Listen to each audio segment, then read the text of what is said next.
Hey guys, this is Aaron from the North-South Connection. And listen, I am here to tell you guys why I think Hulk Hogan versus Andre the Giant from WrestleMania 3 is one of the greatest matches of all time. And I know it's a much maligned match. People say the moment's great, the match sucks. I disagree. And here's why. So, Hogan versus Andre, WrestleMania 3 from 1987, Pontiac Silverdome. Now, this is a long time ago. We're nearly 40 years out from this. And I know a lot of people didn't necessarily watch this one live as it happened. And I think that actually makes a big difference. But why is this match, in my eyes, such a masterpiece? Well, first off, let me tell you, I don't think I'm so persuasive that in the end, I'll end up getting you guys on board with my 5-star rating for the match. But hopefully, and if nothing else, this gives you something to think about. And maybe shines a bit of a new light on this match. So why do I think it's a masterpiece? Well, because it's fucking perfect from start to finish. And it's not just the match, it's the circumstances around it. Because you have this invincible champion in Hogan. This guy has run through the whole promotion. He's beaten everyone super soundly. And yet, he's got to go up against a dude who's been undefeated for 15 years. 15 years. 15 years to be undefeated is a long time. A long time. And look, beyond just that, beyond the invincible champion against the invincible giant, the rest of the build is also spectacular. Like, think about how they go about it, right? They bring in Andre, they give him a trophy for being undefeated. Next week, they bring Hogan a bigger trophy. And he's like, Andre's the real champion, brother. And it goes back to their whole friendship. So if you look back when Hogan first won that championship, the first guy to congratulate him, the first guy to come into that room and pour the champagne on his head and be like, that's Andre the Giant. That's him pouring champagne, right? And Andre just ends up feeling that Hogan doesn't respect him enough to give him a championship, right? Like, and Andre feels spurned by the whole promotion. Like, why wouldn't he get a championship match? Why wouldn't that be a thing, right? Where's his shot? And Hogan just can't even foresee giving Andre a title shot because they're friends. And the combination of the lack of respect from the promotion and Hogan barely even knowing this guy exists as a competitor, well, this is what pushes Andre the Giant into the loving arms of one Bobby the Brain Heenan.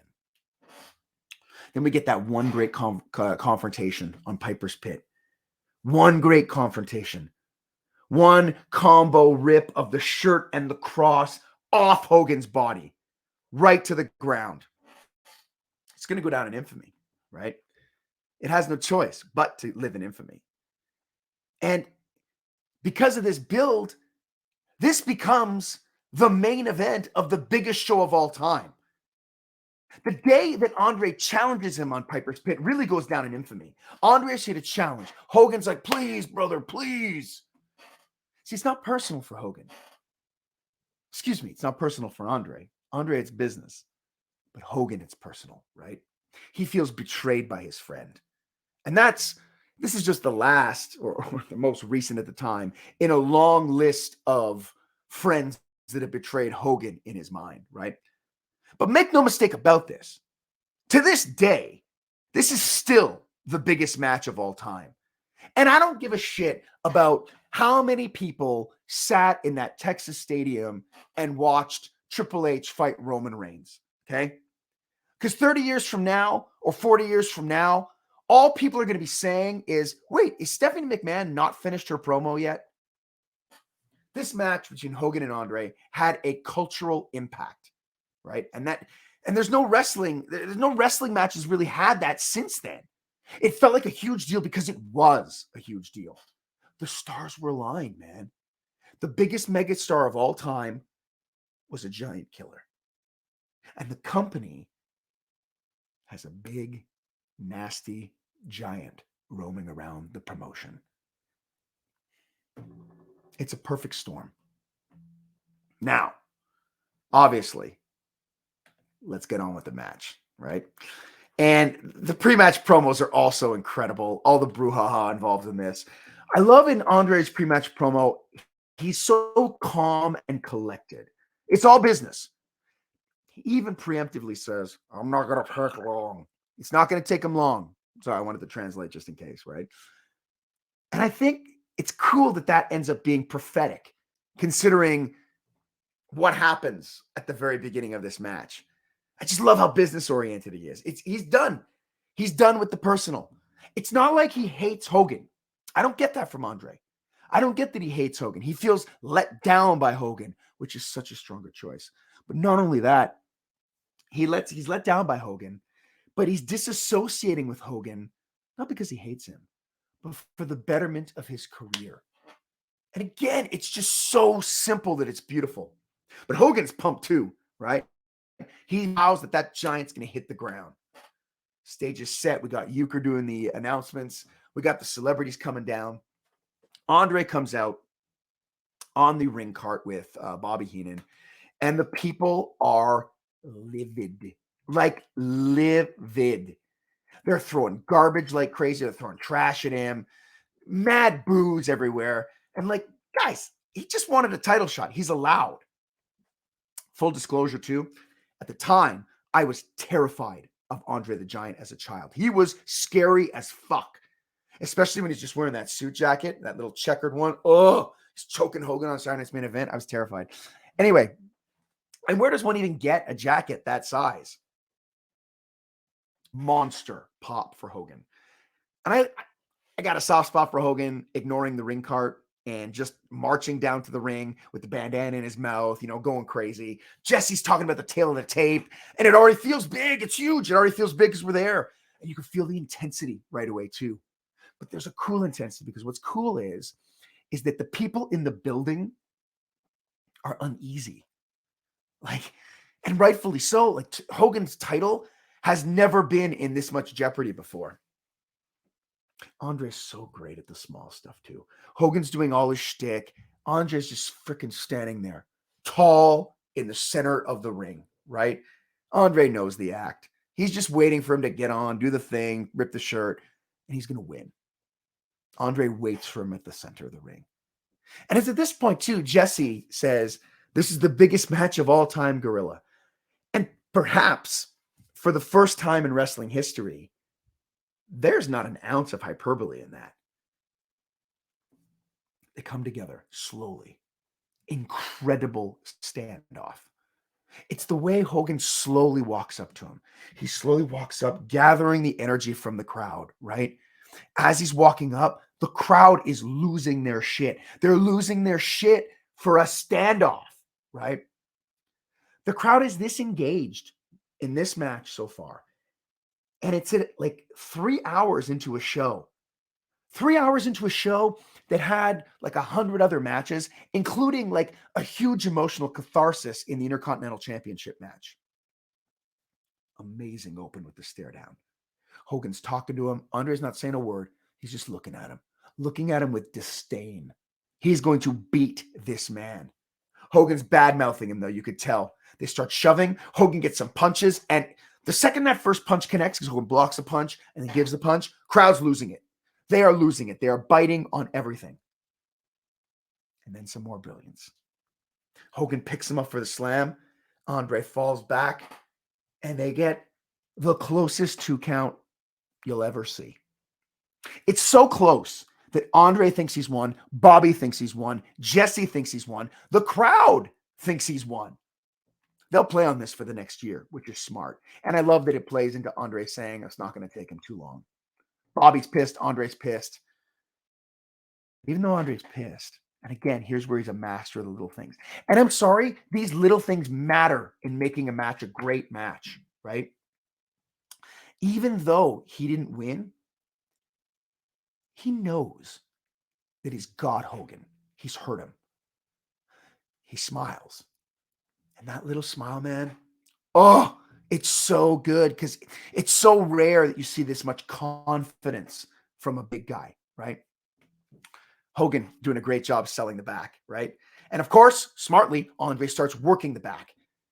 Yes, it's slow. I get that it's slow. But Andre, as a character and as a worker, is so well built that every single blow he delivers to Hogan's back makes it feel like he's going to end Hogan's life.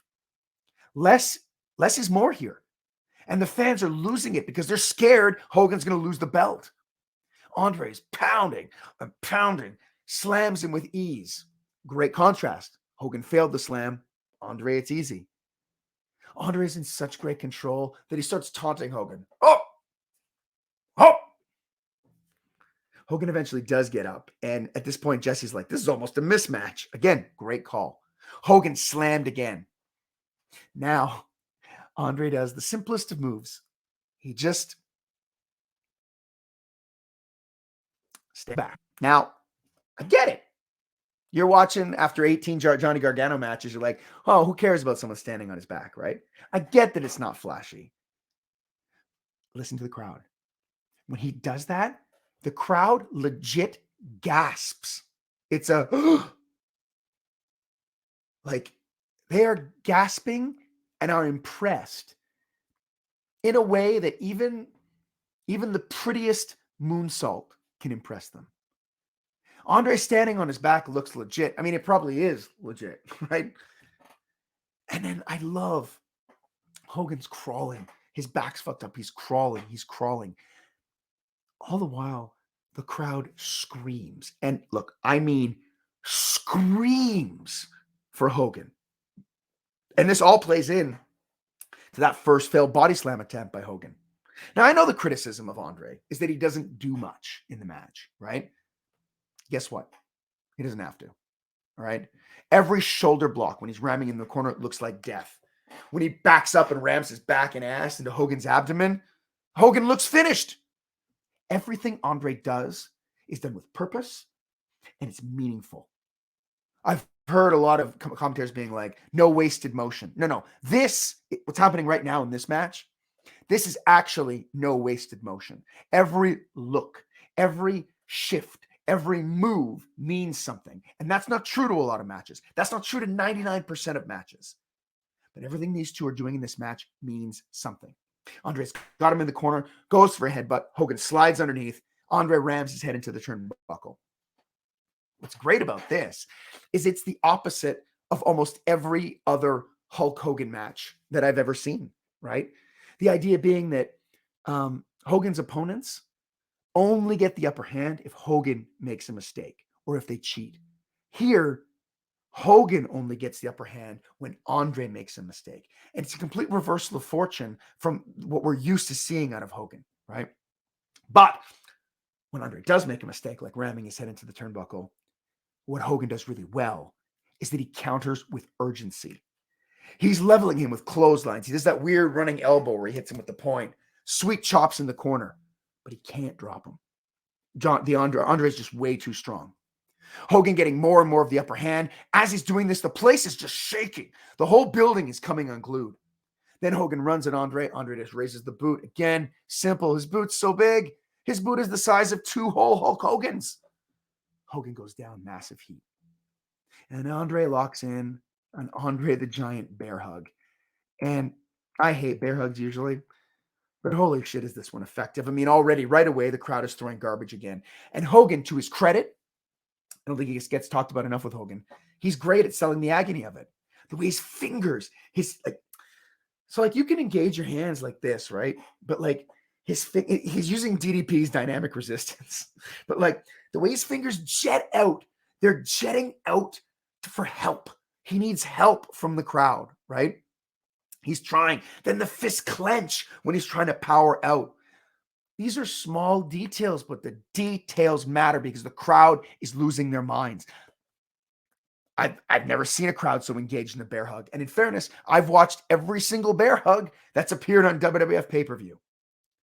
Then Hogan starts to fade. And the place starts getting quiet. But engaged quiet. Not bored, like, oh no. Oh no. They're upset.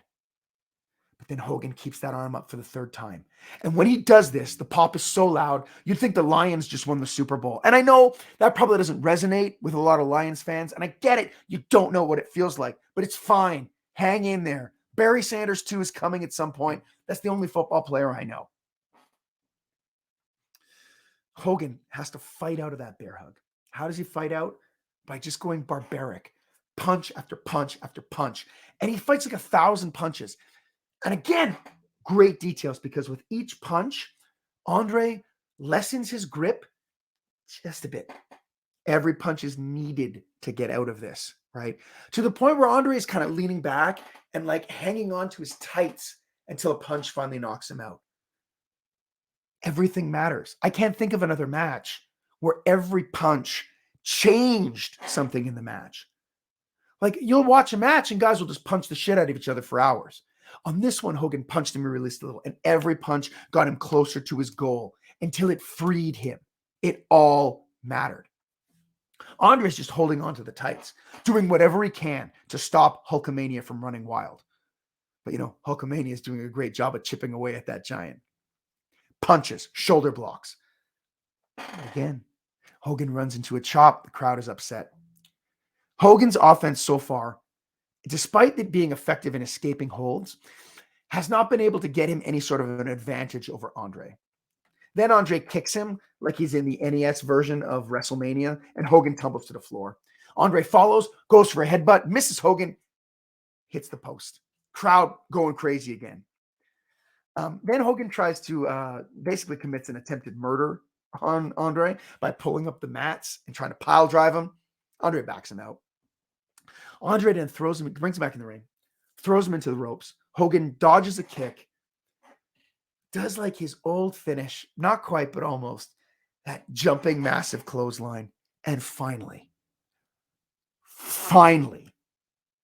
the Giant's down. People are literally, and I actually mean, not Gorilla Monsoon, I mean literally, people are literally jumping up and down in the audience. We get the Hulk up, crowd's losing it. You see him Hulk down. He's doing, no, losing it. Crowd, the whole match has been building to this, and they're still engaged. And then we get, look at this. Hogan scoops him up, body slams Andre the Giant, which for my money is still the greatest moment in WrestleMania history. It's not a hip toss like Lex Luger. He fucking drove him into that match. And I've seen this slam, I don't know, 1,000 times, right? I've seen this match 100 times maybe. But with the story and the reaction of the crowd, it makes me emotional. Like,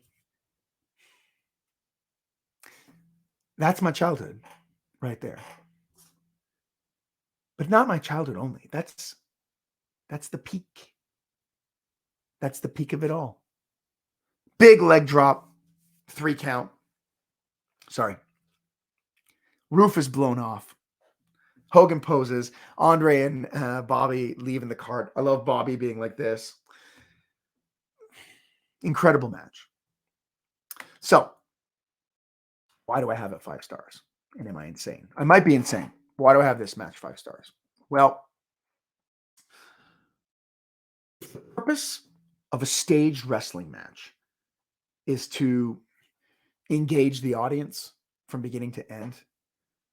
I have never seen a match or a better example of every single move not only being meaningful in a match, but every single move creating maximum engagement from the audience. Every blow mattered. They cared about every blow, every bear hug, every clothesline. Every single thing that these guys did, whether it be a move or a gesture or a look, resonated with the crowd. That's how locked in everyone was, the crowd and them. Yes, they picked their spots well. They were economical in what they did. They did things that mattered as opposed to just things. Everything had purpose and everything had urgency. Andre worked the back the whole match, but that's predicated on the fact that he injured Hogan's back right at the beginning. Hogan couldn't get anywhere on offense. he finally knocks him down, and then use that urgency to take advantage. See, I don't need a match to have 15 moonsaults in it, 20,000 kickouts to be 5 stars, right? I need a great storyline with guys doing logical things. And I challenge you to find a match where the crowd is more emotionally invested in the entire match. Yeah, people are crying when Savage reunites with Elizabeth. Probably the best emotional moment. Maybe even when Sami Zayn gets knocked out of the bloodline, Jey Uso gets beat. There's a lot of great emotional oomphs. Watch this crowd. They are emotionally invested in everything from beginning to end. That's the point of pro wrestling, man. Pro wrestling at its best is meant to remove the veneer that this is a fake thing you're watching. You end up, it's harder to suspend your disbelief in wrestling because it comes with that caveat that it's fake. You watch a TV show and care about characters. There's always that thing in the back of your mind with wrestling. So when it's at its best, it's when that goes away. And watch that crowd, right? They're jumping, right? They are completely enraptured in everything. They're engaged. They're invested. They're invested, right? They're scared on the bear hug. They were so scared on that bear hug that when that body slam happened, the wide shot of the audience is people jumping for joy.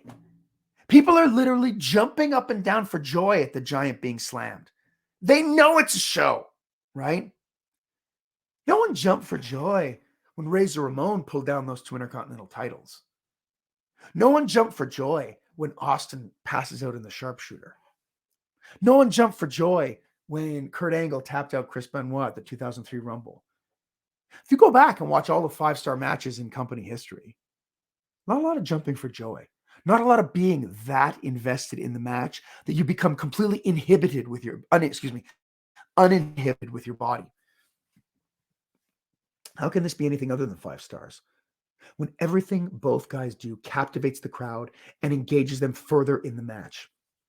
How can it not be 5 stars when this match crescendos into a absolutely pitch perfect finish? How can this not be 5 stars when you leave this show and all you're talking about is Hogan and Andre? Not Randy Savage and Steamboat, who people retroactively said had the best match. Look, it's the biggest match of all time, the biggest stars of all time. But more than that, it's living proof that when you have great characters with great motivations, you can tell a perfect in-ring story without needing 50 bells and whistles. Go ahead, ask a lapsed fan or a non-wrestling fan what the greatest match of all time is, right? A lot of times they're going to say Hogan and Andre, right? Hogan and Andre 2, the gate was sold. They're the 2 biggest stars. They could have gone out and coasted. Instead, they gave us 15 minutes of near perfection, or perfection in my eyes. Watching it now, I just watched it again to make sure I knew what I was talking about, right?